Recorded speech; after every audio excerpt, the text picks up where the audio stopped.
नमस्कार। आप सभी दर्शकों का स्वागत है आपके अपने चैनल धर्म अर्थ काम मोक्ष में। और मन से मानस की इस कड़ी में हम पिछले कुछ 1-2 एपिसोड से बात कर रहे हैं पीरों के वीर महावीर महापराक्रमी बाबा बजरंगबली की।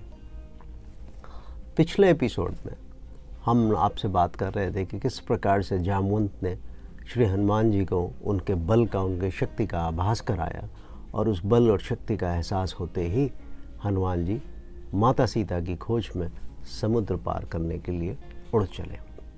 कहानी आगे बढ़ाते हैं। कथा इस प्रकार से है कि जब हनुमान जी मैनाक पर्वत को विदा करते हुए आगे बढ़ते हैं तो उनके रास्ते में सबसे पहली बाधा आती है। और जैसे हम जीवन में कोई भी बड़े कार्य के लिए जाते हैं तो हमारे पास सबसे पहले बाधा आती है। बाधा ये टेस्ट करने के लिए, बाधा आपकी इस परीक्षा के लिए कि आप उस यात्रा के, आप जिस मंजिल के लिए निकल रहे हो, आप उसके लायक हो या नहीं। और ये जो गतिविधि है, ये जो पूरा प्रयोजन किया हुआ है, ये देवताओं ने मिल के किया है। एक षड्यंत्र नहीं है। ये देवताओं की इस बात की योजना है कि महाबली को परखा जाए कि वो इस कार्य के लायक हैं भी या नहीं। तो बाबा तुलसीदास जी लिखते हैं कि सुरसा नाम अहिन कै माता। अहिन माने सर्प, तो सर्पों की माता है कि सुरसा नाम अहिन कै माता और पठियन आई कही तही बाता। तो देवता लोग उसको समझा के कि हनुमान जी की आप बुद्धि और बल की परीक्षा लीजिए और इस प्रकार से उनको भेजते तो वो प्रकट होती हैं। और सुरसा बड़ा मशहूर नाम है, आप सभी ने सुना। तो सुरसा जब आती हैं अहन की माता, और तो वो बोलती हैं कि आज सुरन मोहि दीन ही आहारा। तो अब जो है बड़े इनके सामने बात होती है तो कि सुरसा बोलती हैं कि भाई आप आ गए हो और आज तो मुझे देवताओं ने भोजन इतना बड़ा, इतना विशालकाय मेरे लिए कपि भेजा है, तो आज तो देवता मुझ पर बड़ा प्रसन्न है और मुझे आपको भोजन के रूप में भेजा है। और जब वो ये बात बोलती हैं तो पवन सुत बोलते हैं कि भाई सुनत बचन कहे पवन कुमारा कि राम काज कर फिर मैं आवऊँ, सीता कह सुध प्रभु सुनावऊँ। और तब तब बदन पैठियाँ जाई और सत्य कहूँ मोह जान दे माई। बजरंगबली देखिए कि पहली बाधा है, सुरसा सर्पों की माता है। भगवान हाथ जोड़ के उनको बोलते हैं कि देखिए कि मैं भगवान राम के लिए, उनके कार्य के लिए जा रहा हूँ, माता सीता की खोज के लिए जा रहा हूँ। तो आप प्लीज़, आप कृपया करके मेरे पे ये कष्ट करिए मेरे लिए, ये आपसे निवेदन है कि मेरे ऊपर ये आप एहसान करिए कि मुझे जाने दीजिए। और मैं जैसे ही सीता जी की सुध लेके आता हूँ, मैं स्वयं आपके मुंह में बैठूँगा, मैं खुद आपके मुंह में आपका आहार बनने के लिए, आपका ग्रास बनने के लिए खुद ब खुद आऊँगा। मगर सुरसा अपनी ज़िद पर रही है। और ऐसा ही होता है जीवन में, जो आपके सामने आपकी कठिनाई, आपकी तकलीफ़ है, वो थोड़ा आपके लिए हटती है।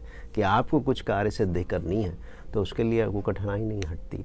तो एक बहुत बड़ा लेसन है, एक बहुत बड़ा पार्ट है हम सभी के लिए कि जब बाधा आपके जीवन में आए तो किस तरह से आप अपनी बुद्धि का प्रयोग करें, अपने विवेक का इस्तेमाल करें और उस बाधा से आप पार हटें।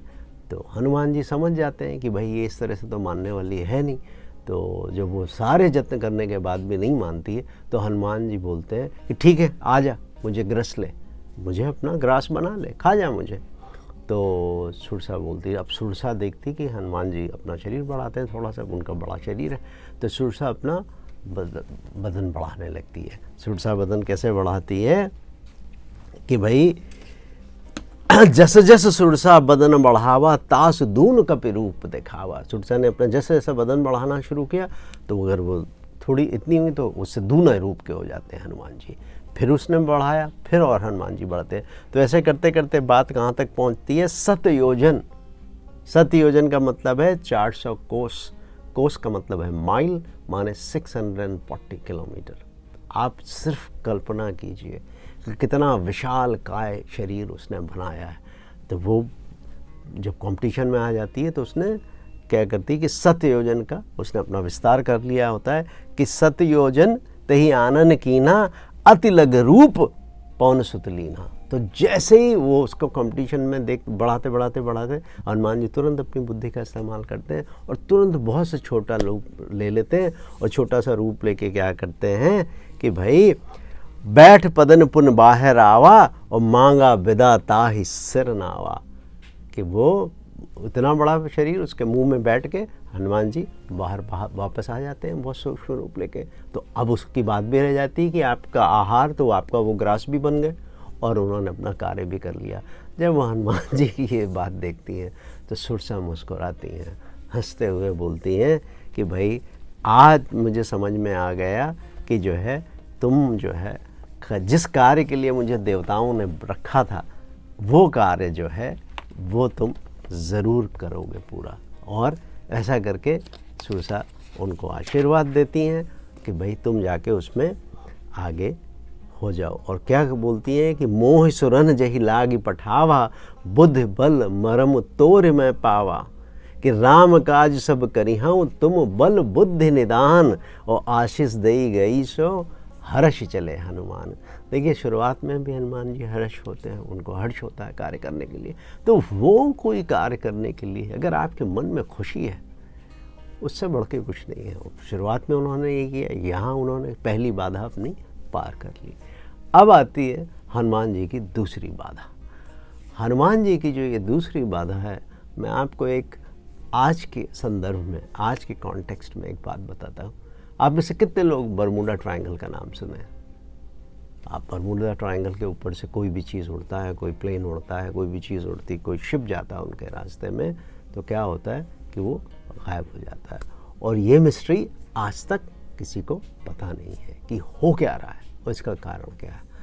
कुछ लोग ऐसा मानते हैं, इस बात की इसको सत्यापित नहीं किया जा सका है, मगर जो मानने वाले लोग हैं वो ये कहते हैं कि अब जिस निश्चरी का यहाँ पे वर्णन है उसके ख़ानदानी लोग वो बरमूडा ट्रायंगल में आ गए हैं। तो अब मैंने कहा आपको एक मॉडर्न कॉन्टेक्स्ट देता हूँ, और ये बात कितनी सत्य है कितनी असत्य ये तो मैं नहीं जानता, बट बात ऐसी है।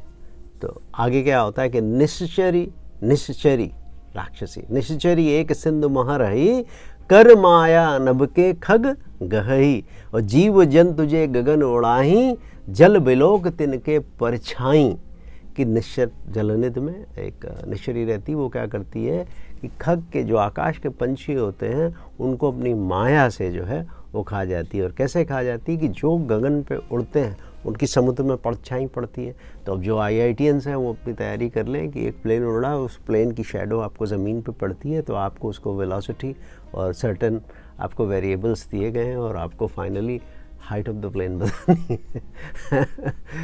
एनीवे, तो वो क्या करती है कि जब उनकी परछाई उस समुद्र पर पड़ती है तो वो उस परछाई को पकड़ लेती है। तो क्या करती है, गहई छाँ सक सोना उड़ाई, अहिबद सदा गगनचर खाई। अब उसकी परछाई को वो पकड़ लेती है तो ऊपर जो उड़ रहा होता है वो नीचे आके गिर जाता है, वो पंछी, वो खग, वो जो भी है, और वो उसको खा लेती है। सोईछल हनुमान कहाँ कीना, और तासु कपट कप तुरत ही चीना। अब देखिए यहाँ बाधा अलग है, ये सुरसा जैसी बाधा नहीं है, ये दुष्ट बाधा है, ये छली बाधा है, ये आपको अपना ग्रास बनाने वाली बाधा है, ये आपको बिल्कुल छोड़ने वाली बाधा नहीं है। तो जीवन में कभी कभी कठिनाई का ये रूप भी होता है, और ये रूप में भगवान को क्या करना है, हनुमान जी क्या करते हैं, और आपको क्या करना चाहिए कि यहाँ पे आपको अपनी शक्ति का प्रयोग करना है। तो हनुमान जी वीरों के वीर महावीर श्री बजरंगबली अपनी शक्ति से ताहि मार मारुत्सुत वीरा, बारिध पार गयऊँ मति धीरा। मति धीर, देखिए बुद्धि के धीर रखने वाले, तो उसको मार के पवन सुत आगे समुद्र पार कर जाती, बारिध पार। और तहाँ जाई देखी बन शोभा, गुंजत चंच रीक मद लोभा। तो अब देखिए कि ये दो घटनाओं में हनुमान जी समुद्र पार कर आते हैं, और समुद्र पार करके कहाँ पहुँच जाते हैं, वो लंका के पास के वन में पहुँच जाते हैं। और इसकी ऐसी शोभा है कि मधु पुष्परस जिसको बोलते हैं, कि लोभ से भौरे वहाँ गुंजार कर रहे हैं। नाना तरु फल फूल सुहाए, खग मृग वृंद देख मन भाए। और शैल विशाल देख एक आगे, तापर धाई चढ़े भय त्यागे। कि अनेकों प्रकार के फल फूल से शोभित ये बाग है। पक्षी और पशुओं के समूह देखकर तो मन में बहुत प्रसन्न हो जाते हैं बजरंगबली। सामने एक विशाल पर्वत है और उस विशाल पर्वत को देखकर हनुमान जी अपना भय त्याग कर उस पर चढ़ जाते हैं। और अब मैं 2 बाधाओं के बाद अब आते हैं यहाँ पे लंका का दृश्य है। और देखिए कि किस तरह से गोस्वामी तुलसीदास जी ने लंका का वर्णन किया है। आप उस समय की बात को खाली कल्पना कीजिए कि लंका क्यों थी, और उसका इतना विविड एक्सप्लेनेशन, उसका इतना विविड जो चित्रण किया है उन्होंने, वो तुलसीदास जी की कलम के फिर आप गुलाम हो जाते हैं, तुलसीदास जी के आपदास हो जाते हैं। और उसके पहले, उसके एक दशकान से पहले भगवान शिव आ जाते हैं। और आपको पता है कि हर महत्वपूर्ण कार्य में तुलसीदास जी शिव जी को लेके आते हैं। उमा न कछु कप के अधिकाई, प्रभु प्रताप जो काल ही खाई। कि ये कहते हैं हे उमा, इसमें वानर हनुमान की कोई बढ़ाई नहीं है, ये प्रभु का प्रताप है जो काल को भी खा जाता है। गिर पर चढ़ी लंका तेहि देखी, और कहीं न जाए अति दुर्ग विशेखी। कि उन्होंने उस पर्वत पर चढ़ के जब लंका की शोभा देखी तो बोले कि उस दुर्ग की, उसकी शोभा, जो किला है उसकी शोभा अवर्णनीय है, अतुलनीय है। अति उतंग जल निध चहु पासा, कनक कोट कर परम प्रकाशा। कि जो कनक का मतलब होता है सोना, तो सोने का जो परकोटा बना, जो उसकी 4 दीवारी है वो सोने की बनी है। और सोने पे जब लाइट पड़ती, जो उसका रिफ्लेक्शन है, उसका प्रकाश है, उसकी शोभा नहीं कही जा सकती। और यहाँ पर तुलसीदास जी अपना रामबाण यानी छंद इस्तेमाल करते हैं। और आपको मैं बताता हूँ कि इतना सुंदर छंद है, सारे छंद तुलसीदास जी, प्रणाम आपको। आप लोग ध्यान दीजिएगा, थोड़ा सा लंबा छंद है, बट मैं समझता हूँ कि जिस तरह से मैं रस ले रहा हूँ, आप भी मेरे साथ साथ इसका रसवादन कीजिए। कि कनक कोट विचित्र मनिकृत सुंदरायतना घना, चौहट्ट हट्ट सुभट्ट बीथी, चारुपुर बहुविध बना। और गजबाज खच्चर निकर पदचर, रथ बरूथन को गने, बहुरूप निश्चर जूथ, अति बल सेन बरनत नहीं बने। कि वो कनक का कोट है, उसमें अजीब विचित्र सी मणियाँ लगी हुई हैं उस पर कोटे पे, तो उसकी सुंदरता कहीं नहीं जा सकती। और क्या है कि सुंदर सुंदर चौराहा है, बाज़ार है, सुंदर मार्ग हैं और गलियाँ हैं, और सुंदर नगर बहुत प्रकार से सजा हुआ है। और है क्या, गज बाज खच्चर, बाज का मतलब होता है घोड़े, गज का मतलब हाथी, खच्चर तो आप जानते ही हैं। निकर पदचर रथ बरूथन को गने, की पैदल रथ, तो रथों के पूरे झुंड है, और इन समूहों को कौन गिन सकता है। और बहुरूप निश्चर जूथ बल सेन बरनत नहीं बने। कि जो रूप, अनेक रूपों में राक्षसों की जो सेना है, जो उनके दल हैं, उस बलवती सेना का वर्णन नहीं कर सकते आप। और अब देखिए सेना, और पहले उन्होंने डिस्क्रिप्शन दिया है लोगों का, अब उन्होंने वहाँ की खूबसूरती, उस नगर की खूबसूरती की। वन बाग उपवन वाटिका, सरकूप बापी सोहीं। वन बाग उपवन वाटिका, आप समझते हैं सर का मतलब होता है तालाब, कूप कुआं, बापी का मतलब सरो या बावलियाँ, ठीक है, तो वो सो उनकी शोभा नहीं। वन बाग उपवन फुलवाड़ी कुएँ तालाब बावलियाँ, ये सब सुशोभित हैं। और है कौन कौन, नर नाग सुर गंधर्व कन्या, रूप मुनि मन मोहई। कि नाग देवताओं और गंधर्वियों की कन्याएं अपने सौंदर्य से मुनियों को भी मोहित कर लेती हैं। और कहूँ माल देह विशाल शैल समान, अतिबल गर्जहीं। और नाना अखारन बिरहीं, बहुविध एकन तर्जहीं। बहुत से लोगों को रोम सीरीज याद होगी कि वो किस तरह से उस समय जो योद्धा थे, जो लड़ाके थे, ग्लैडिएटर जिनको बोलते हैं, कुछ उस तरह का वर्णन यहाँ कर रहे हैं गोस्वामी तुलसीदास जी।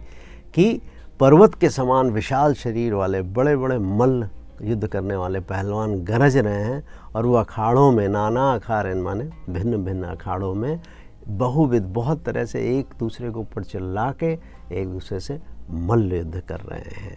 और पुर रखवारे देख बहु, कपि मन कीन विचार। कि अति लग रूप धरों निसे नगर करो पैसार को। जब वो देखते हैं कि इतने ढेर सारे रखवाले हैं इस किले की रक्षा के लिए, तो हनुमान जी तुरंत अपनी बुद्धि का इस्तेमाल करते हैं और सोचते हैं कि अभी दिन में तो यहाँ जाना ठीक नहीं है, और रात में मैं अपना लघु रूप करके, अपना छोटा रूप करके नगर में विस्तार करूँगा, नगर में एंट्री लूँगा। तो और किस रूप में वो एंट्री लेते हैं, वो बात मैं आपको अगले एपिसोड में बताता हूँ, क्योंकि 15 मिनट की समयावधि काफ़ी है आज के लिए। तो सुंदरकांड के इस हिंडोले में, इस जलयान में आप मेरे साथ चलते जाइए।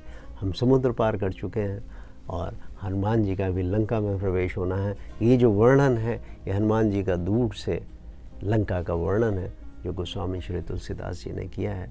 और आज के लिए इतना ही। आप अपने परिवार के साथ जहाँ रहिए, स्वस्थ रहिए, मस्त रहिए, गर्मियों की इन छुट्टियों का खूब आनंद उठाइए और मेरे साथ इसी तरह से जुड़े रहिए। और अभी के लिए शुभ रात्रि।